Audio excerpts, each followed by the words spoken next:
আজকে একটা mobile phone মেসেঞ্জারের একটি সুন্দর প্রেম কাহিনী উপস্থাপন করব, যেটা ছিল অনেক সুন্দর এবং অসাধারণ। চলুন শুরু করা যাক। পরিচয়ের শুরু। সৈকত শহরের এক ভিড়ের রাস্তায় কাজ করত। জীবন দিন রাত্রের ঝোপঝাড়ের মধ্যে চলছিল তার জীবন। কিন্তু একটি সন্ধ্যাবেলা তার জীবনে এক মোবাইল ফোন মেসেঞ্জারের মাধ্যমে পাল্টে গেল তার জীবন। সৈকত নিজের কাজের টেনশনের মধ্যে ছিল এবং পছন্দের একটি বইয়ের কভারের ছবি আপলোড করতে গিয়ে একটি গ্রুপ চ্যাটে যোগ দেয়। সেই গ্রুপটি ছিল পুরানো সাহিত্যিক সম্পর্কের আলোচনা করার জন্য। নবম শ্রেণীর বাংলা সাহিত্যিক পড়ার জন্য সৈকতের চেষ্টার কারণে একদিন তার মেসেঞ্জার চ্যাটে একটি সুন্দর মেয়ের সাথে পরিচয় হয়। তার নাম হয় মিতা। মিতা একটি বইয়ের কভার ছবি শেয়ার করেছিল, যেটি সৈকতের খুবই পরিচিত ছিল। সৈকত নির্দ্বিধায় মেসেজ পাঠায়, আপনার বইয়ের পছন্দ খুব ভালো। আমি এই বইটি কিছুদিন আগেই পড়েছি। আপনার মতামত কেমন? মিতা একটু অবাক হয়ে উত্তর দেয়, ধন্যবাদ। আমি সত্যিই বইটি খুব উপভোগ করেছি। আপনার মতো কী ছিল? এ ছোট কথোপকথন দিয়ে শুরু হয় তাদের মধ্যে এক সুন্দর বন্ধুত্বের। সৈকত ও মিতা নিয়মিতভাবেই বই, কবিতা এবং তাদের জীবনের ছোট ছোট ঘটনা নিয়ে কথা বলতে শুরু করে। কথোপকথন কখনো সাহিত্যিক নিয়ে, আবার কখনো ব্যক্তিগত জীবন নিয়ে এবং তার অভিজ্ঞতা নিয়ে, আবার কখনো আড্ডার মেজাজ এবং খারাপ দিক নিয়েও আলোচনা শুরু। অধ্যায় 2, ঘনিষ্ঠতা। মাস তিনেক পর সৈকত এবং মিতা একে অপরের প্রতি আগ্রহী হয়ে ওঠে। তারা রাত জেগে দীর্ঘক্ষণ মেসেঞ্জারে কথা বলতো।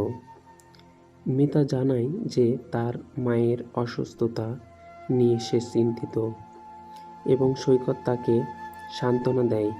সৈকতের জন্য মিতার সঙ্গ যেমন শান্তির এবং এক বিশেষ জায়গা। একদিন মিতা একটি নতুন কবিতা শেয়ার করে, যা সে নিজের লেখা। কবিতার প্রতিটি লাইন সৈকতের মন ছুঁয়ে যায়। সৈকত মিতাকে বলল, আপনার কবিতা এত সুন্দর যে আমি ভাষায় প্রকাশ করতে পারবো না। আপনার অনুভূতিগুলো আমাকে গভীরভাবে স্পর্শ করেছে। মিতা উত্তরে লিখেছিল, আপনার সমালোচনা আমার জন্য অনেক বড় কথা। আমি সবসময় চাই আপনাদের মতামত। এভাবে তাদের কথোপকথনে ধীরে ধীরে আরও গভীরতা আসে। মিতা এবং সৈকত অনুভব করে তারা শুধুমাত্র বন্ধু নয়, বরং একে অপরের অন্তরের গভীর প্রকাশ করেছে। এবার তাদের প্রেমের প্রকাশ ঘটে। একদিন সৈকত ভাবল, এতদিনের আলোচনার পর মিতার প্রতি তার অনুভূতি অনেক বেশি। সে সিদ্ধান্ত নিল মিতার সাথে তার অনুভূতির কথা শেয়ার করবে। সৈকত মেসেঞ্জারের একটি দীর্ঘ বার্তা লেখে, মিতা, আমি বুঝতে পারি আমাদের মধ্যে যে বন্ধুত্ব শুরু হয়েছিল তা এখন প্রেমে পরিণত হয়েছে। আমি তোমাকে অনেক ভালোবাসি। আমি চাই আমরা এই সম্পর্কটিকে অনেক গভীরতায় নিয়ে যাব, যদি তুমি চাও। মিতা প্রথমে কিছুটা অবাক হয়, কিন্তু তারপর উত্তর দেয়, আমি তোমার কথাগুলো পড়ে খুশি হলাম। আমি আসলে তোমার প্রতি অনুভূতি রাখি, কিন্তু আমি কিছুটা দ্বিধায় ছিলাম। কিন্তু এখন আমি অনুভব করছি যে আমরা একে অপরের জন্য সঠিক। বাস্তবতার মুখোমুখি। মিতা এবং সৈকতের সম্পর্ক এখন নতুন দিক পাল্টে গিয়েছে। তারা প্রতিদিন ফোনে কথা বলতো, ভিডিও কল করত এবং একে অপরকে আরও ভালোভাবে জানতে চেষ্টা করছিল। তবে বাস্তব জীবনে কখনো সহজ নয়। মিতা শহরের বাইরে একটি গুরুত্বপূর্ণ চাকরির সুযোগ পায়, যা তার কাজের জন্য প্রয়োজন। এতে তাদের সম্পর্কের ওপর চাপ আসে। সৈকত চিন্তিত হয়ে পড়ে। মিতা, তুমি যদি চলে যাও তবে আমাদের সম্পর্ক কেমন হবে? আমরা কি দূরে থাকতে পারবো? মিতা তার ভয় দূর করতে চেষ্টা করে। আমাদের সম্পর্কে শক্তিশালী করতে হবে। দূরে থেকেও আমরা একে অপরের পাশে থাকি এবং আছি। আমাদের সম্পর্ক শুধু ভার্চুয়াল নয়, এটি বিশ্বাস ও ভালোবাসার উপর ভিত্তি করবে। পুনর্মিলন। মিতার নতুন চাকরি শুরু হয়ে যায় এবং সে শহরের বাইরে চলে যায়। সৈকত ও মিতা নিয়মিত যোগাযোগ রাখে, কিন্তু তাদের কাছে একে অপরকে দেখতে পারা কঠিন হয়ে যায়। মিতা কিছুদিন পর একটি চমকপ্রদ পরিকল্পনা করে। সে সৈকতের জন্য একটি সারপ্রাইজ প্ল্যান করে। মিতার পরিকল্পনায় সে একদিন সৈকতকে ফোন করে এবং বলে, আজ আমি তোমার শহরে আসব।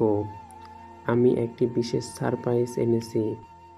সৈকত প্রথমে বিশ্বাস করতে পারেনি, কিন্তু মিতা সত্যি তার শহরে চলে আসে।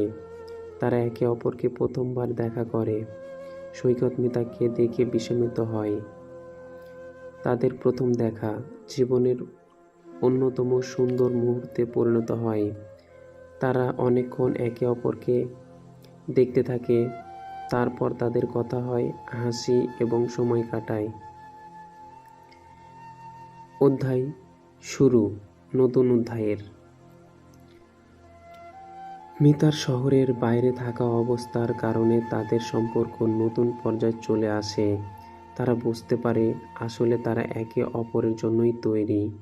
সম্পর্কের মধ্যে ভালোবাসা এবং বিশ্বাস তাদের সকল চ্যালেঞ্জ মোকাবেলা করতে সাহায্য করে।